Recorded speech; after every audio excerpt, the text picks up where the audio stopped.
Rotary Club of Korça West ka zhvilluar ceremoninë e ndrimit të Çekiçit, duke ja besuar drejtimin për vitin rotarian 2026-2027 si përmarrësit të njohur Nesti Tarusha. Me marrjen e detyrës, Tarusha pritet të udhëheqë klubin në një vit të ri të mbushur me projekte dhe sfida, me fokus të veçantë ndihmën ndaj komunitetit dhe zgjerimin e nismave humanitare. Ceremonia e ndrimit të Çekiçit simbolizoi kalimin zyrtar të drejtimit, ndërsa anëtarët e klubit vlerësuan punën e deritanishme dhe shprehën besimin për një mandat të suksesshëm.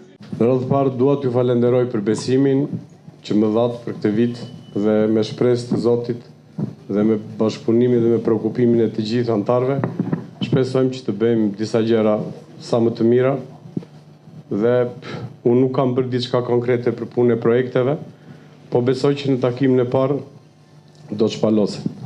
Në radhë të parë dua të falenderoj themeluesin e këtij klubi, zotin Maksi Fezullaj, që bëri të mundur që ne sot kemi një klub i denj, i cili përveç projekteve që ka bërë, sot është bërë faktor të paktën edhe në pjesën e Rotarit ndërkombëtar.